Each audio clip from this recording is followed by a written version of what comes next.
Assalamualaikum dan salam perpaduan. Saya Lydia Yusrina Abdul Ilyas bersama anda dalam Berita Pagi Sarawak edisi Sabtu 31 Disember. Kementerian Pelancongan, Industri Kreatif dan Seni Persembahan MTCP mengalu-alu penglibatan semua pihak untuk penganjuran acara pelbagai sektor dan peringkat di Sarawak bagi merancakkan lagi sektor pelancongan tahun hadapan. Menterinya Datuk Seri Abdul Karim Rahman Hamzah tahun ini katanya lebih 200 acara telah dianjurkan yang mana kerajaan negeri memperuntukkan 40 juta ringgit bagi penganjuran acara seperti sukan, perniagaan dan hiburan pelbagai peringkat termasuk antarabangsa.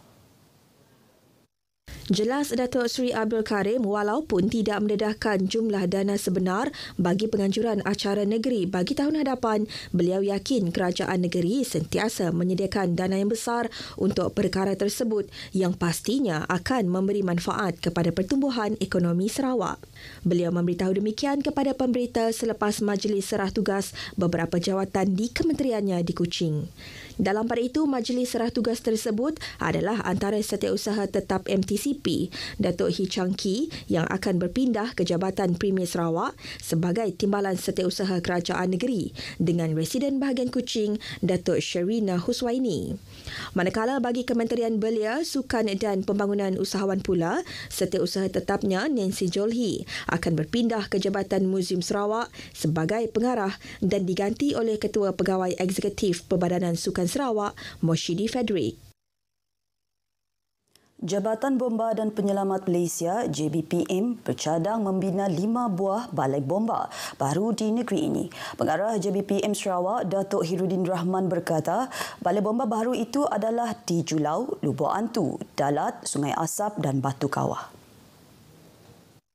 Datuk Hirudin berkata kesemua 5 balai yang dicadangkan itu merupakan balai kategori D yang akan mempunyai 26 anggota bomba. Namun jelas beliau cadangan pembinaan balai baru berkenaan memerlukan masa untuk diluluskan. Tambahnya cadangan untuk membina balai baru itu dibuat setelah hasil kajian pihaknya terutamanya daripada aspek menangani risiko bencana serta kebakaran di negeri ini. Beliau berkata demikian kepada pemberita selepas Majlis Apresiasi Bomba dan Penyelamat Sarawak di Tabuan Jaya Kuching. Setakat ini, JBPM Sarawak secara keseluruhannya mempunyai sebanyak 38 balai bomba di seluruh negeri termasuk balai bomba Asajaya yang baru siap dan akan mula beroperasi. Sementara itu, dalam perkembangan lain, netizen diingatkan supaya tidak menyebarkan maklumat tanpa menguasai etika penyampaian yang betul. Pengarah Jabatan Bomba dan Penyelamat Malaysia, Datuk Hirudin Rahman berkata, dengan kemajuan perkongsian maklumat melalui media sosial kini, semua pihak dilihat memainkan peranan media tanpa tauliah.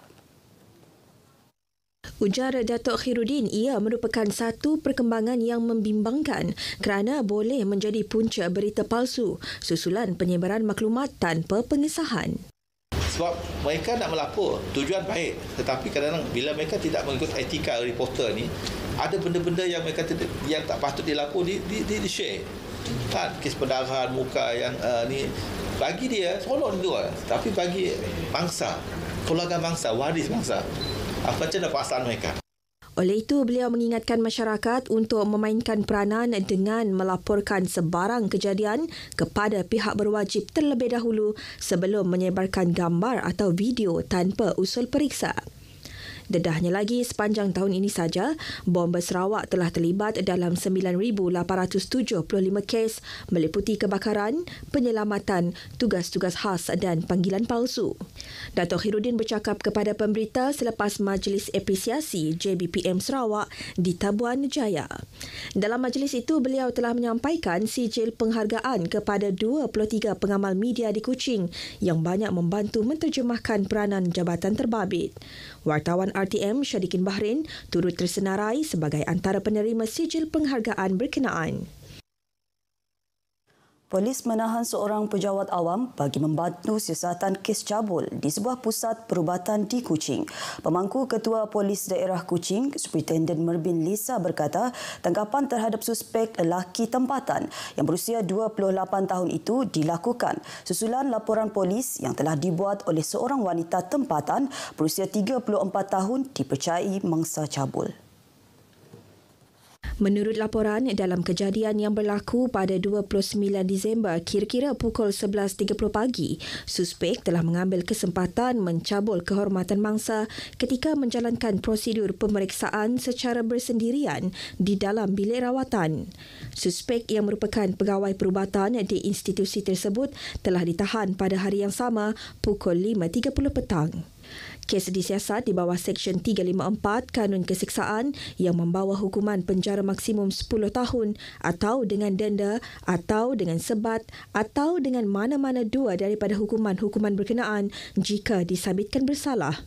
Dalam pada itu, Superintendent Merbin mengingatkan orang ramai agar tidak membuat sebarang spekulasi terhadap kejadian atau kenyataan yang tidak tepat berkenaan isu tersebut bagi memberi ruang kepada pihak polis menjalankan siasatan lanjut. Penutupan jalan bersempena sambutan ambang Tahun Baru 2023 di Stadium Perpaduan pada pukul 7 malam ini akan melibatkan dua jalan menuju ke arah stadium. Ia melibatkan jalan diplomatik menghala ke bulatan stadium dan bulatan Kesuma menghala ke bulatan stadium. Menurut pemangku Ketua Polis Daerah Kuching, Superintendent Merbin Lisa, pelan ini dirangka bagi memastikan aliran trafik berjalan lancar di semua arah. Oleh itu, beliau menasihati pengguna jalan raya untuk menggunakan laluan jalan Kaswarina untuk memasuki ke simpang stadium. Manakala pengunjung dinasihat untuk meletakkan kenderaan di bahagian belakang Stadium Sarawak melalui jalan diplomatik.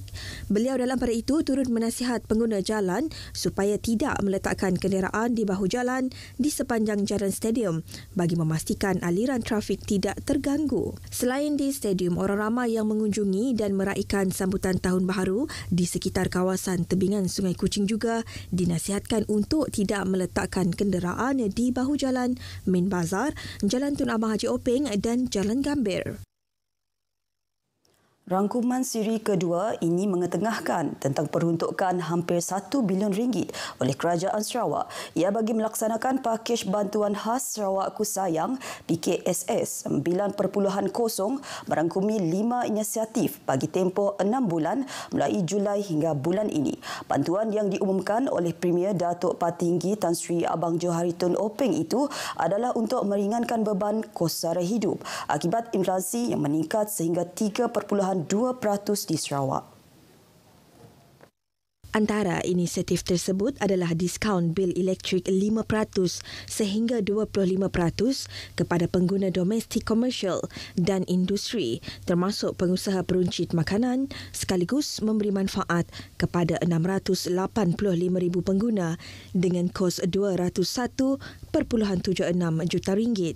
Diskaun sebanyak 10% sehingga 25% ke atas bil air bulanan untuk pengguna domestik, komersial dan industri yang membabitkan peruntukan berjumlah RM35.34 juta. Cukai pintu juga diberikan diskaun sebanyak 25% untuk taksiran cukai pintu tahunan melebihi RM400 dan diskaun 30% untuk kadar cukai pintu tahunan RM400 ke bawah untuk premis kediaman, komersial, industri dan premis pegangan khas. Sarawak juga telah mencatat pelbagai kejayaan penganjuran acara berprestij dan memenangi anugerah sepanjang tahun 2022.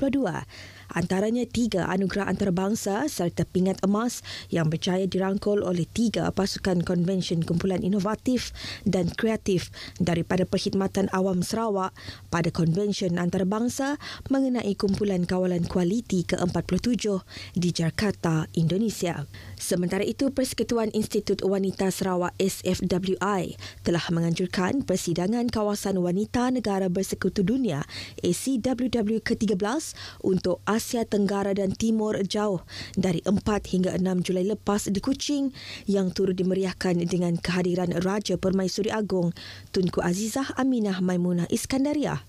Tahun ini merupakan tahun yang berjaya bagi Sarawak apabila atletnya telah menghasilkan keputusan yang baik dalam usaha menjadikan negeri ini kuasa sukan negara. Jagoh powerlifting negara, Boni Bunyau Gustin sekali lagi mengharumkan nama negara di persada antarabangsa apabila muncul juara kejohanan powerlifting para terbuka Asia Oceania 2022 di Pyeongtaek, Korea Selatan yang melayakkan beliau ke Sukan Paralimpik Paris 2024. Dalam pada itu, Dr. Melvin Abdullah telah menyumbangkan 1 pingat emas melalui acara Men's Athlete Fizik bagi kategori 160 cm ke atas. Budak Ancah turut berjaya meraih 2 pingat emas dalam kejohanan bina Badan Asia di Maldives Julai lalu.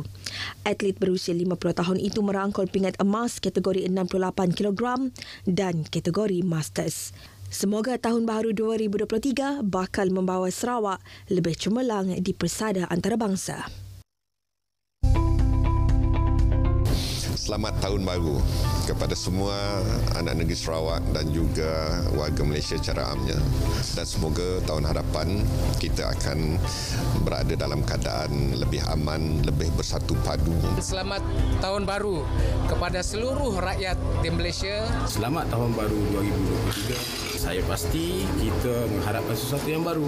Azam Tahun Baru 2023 akan membuahkan sesuatu yang sangat kita nantikan. Saya mengucapkan juga selamat tahun baru 2023 kepada semua. Selamat tahun baru kepada semua pendengar-pendengar dan penonton RTM. Semoga tahun baru ini menjadikan kita lebih aman makmur. Dengan peluang ini juga ingin mengucapkan selamat tahun baharu tahun 2023. Semoga tahun hadapan lebih meriah, lebih produktif, lebih proaktif.